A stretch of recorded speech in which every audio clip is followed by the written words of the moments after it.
students. Hi, it's Ellen. I'm here to give you a lesson this week in Spain and in countries around Latin America. They celebrate what's called Semana Santa, which is Holy Week in Spanish. And it's a tradition that is Catholic Christian, and it dates back to the 16th century when the Catholic Church decided that they wanted the average person to be able to understand the events of this week. So Semana Santa begins on what's called Palm Sunday, and Palm Sunday in the Catholic tradition is when Jesus came into the city of Jerusalem on a donkey, and he was being hailed and celebrated as a great, leader and at that time. And then what happens during Holy Week is they have processions in all different cities in Spain and Latin America. And even though all of them are a little different in their flavor and, in what they do, there is a similarity in the sense that they have similar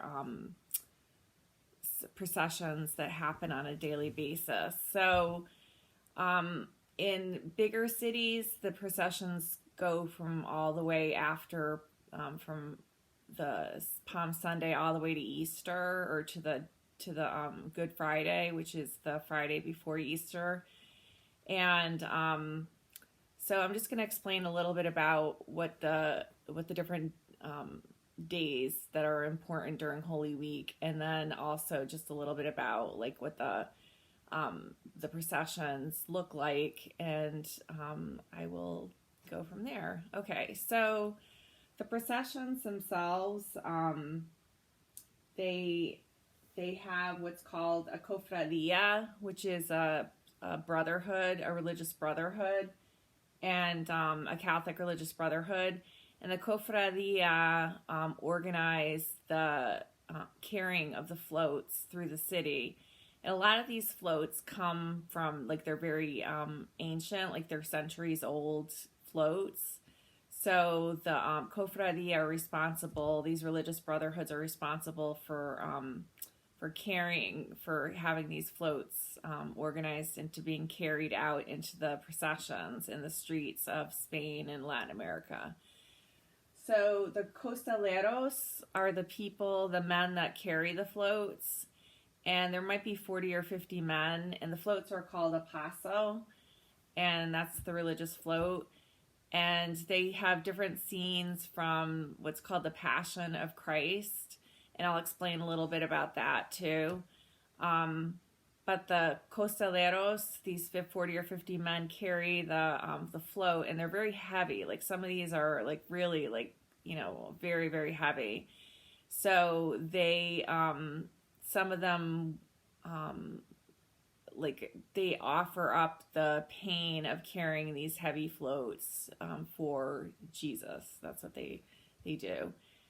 And the Nazarenos, there's Nazarenos, which are people that follow the floats.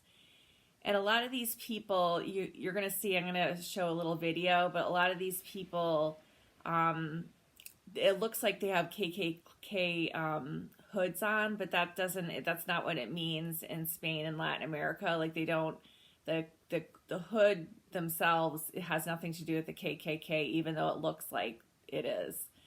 But they carry the Nazarenos that follow the float are the men that wear these conical caps with their eyes are only showing, and then there's women that wear the traditional dress of these lace headdresses and black dresses.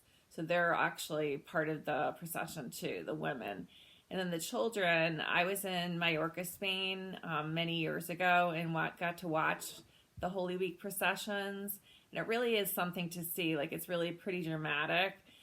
And what happens is a lot of these Nazarenos, the people that follow the floats, the pasos, carry candles, And you have little kids also wearing the same kind of dress, and sometimes a little different, go around trying to catch the wax of the candles so that it doesn't fall to the street.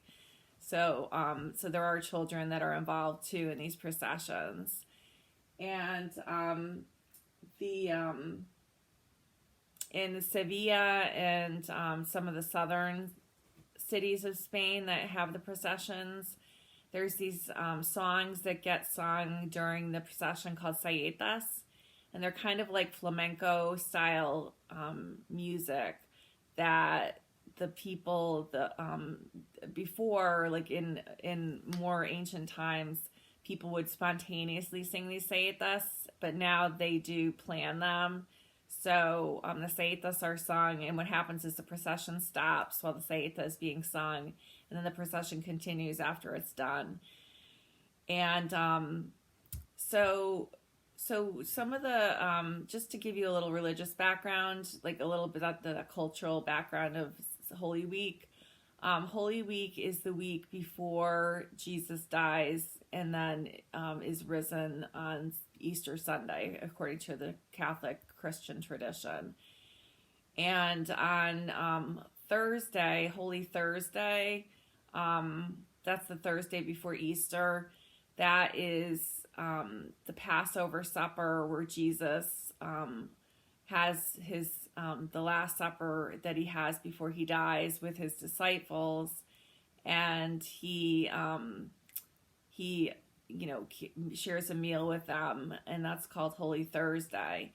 And in many traditional Catholic churches, Holy Thursday, there's a service, and the priests wash the feet of different people that from the church that are chosen to sit up in the front of the church, and the priest washes their feet, and to commemorate when Jesus did the same before the sharing the meal with his disciples.